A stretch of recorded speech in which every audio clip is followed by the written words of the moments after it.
You know, most of my videos so far revolve around the different types of social aspects of VR and how interactions in virtual reality compare or differ from those in IRL. But I don't think I've spent too much time covering the different types of worlds in VR. And I think that this is kind of an important topic to cover because I've found that even some of the most experienced VR users have never gone beyond more than just a few worlds. Now, most of the time I like coming to these social bars. I think these social bars are a lot of fun, and they also have drink effects, which are kind of cool. If you drink too much at Midnight Bar, you wake up in an alley. Bar Black is also cool. If you drink too much there, you wake up in the trunk of a car, or maybe in a bathtub full of ice with your kidney next to you in a bucket. And don't even get me started on the ground unicorn horn powder, that will mess you up. Sunset Bar is also another good one. I like going there a lot as well.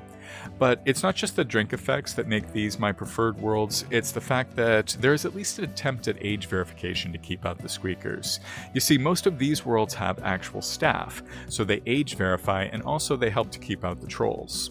Which is really kind of nice if you want to just chill out and talk with people. Of course, a lot depends on who runs the particular instance of these worlds. Some of my favorite groups are Dream Lovers Bar, Geek Society, Devil's Bar, Afterlife, and a few others. Now, these worlds are great ways to meet new people or just to hang out with old friends. But there are other types of worlds too. Worlds full of effects and amazing three-dimensional shows and presentations. Worlds full of art and breathtaking beauty. Some really cool worlds that even some of the most experienced VR users for some reason have never heard of. And I only know a few. I'm sure my knowledge of the VR universe only scratches the surface. You know, there should be like tours that you can jump into where an experienced VR guide can lead a group of VR users through a world-hopping tour of selected places and really just show people around and expand horizons. Maybe there are such tours and I just don't know about them. If there are, let me know in the chat below. If not, maybe I should try and do one. Do you think there'd be any interest in a group of VR users joining a scheduled world-hopping tour? I don't know. What do you think? But of course, the worlds aren't everything. The worlds are just the venues. The worlds are just conversation pieces. You know what conversation pieces are, right? Conversation pieces are interesting bits that a party host will position so that partygoers will have ready-made conversation starters, rather than let people fall into uncomfortable silence. Once the conversation starts, then it carries itself. That's what these worlds are. They are complex and dynamic conversation pieces. The worlds are just there as a place for people to interact and as a subject of interaction. Once the interaction starts, then it finds its own direction.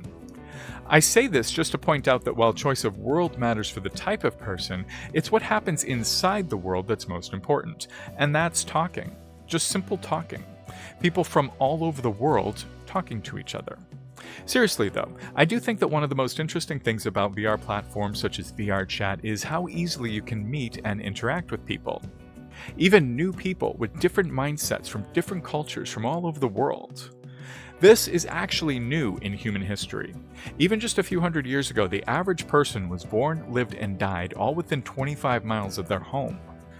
Rarely would they ever meet someone new, and rarely would they ever meet someone with a radically different perspective.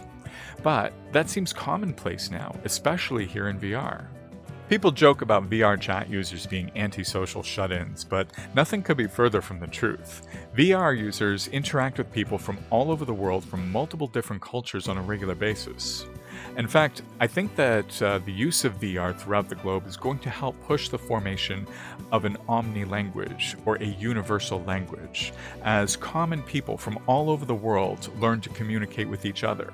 They will mix and match words from multiple languages, which will eventually merge into one hybrid language. And that's going to happen here, in VR Chat. Not on the floor of some UN meeting or as part of some treaty conference in France. That's going to start right here in VR Chat. Because right now, there's nowhere else where common people from all over the world can interact with each other so freely and so regularly. Nowhere else but here. Crazy to think that a simple gaming platform could be the genesis of a new global language and a new global culture. But I think it may be.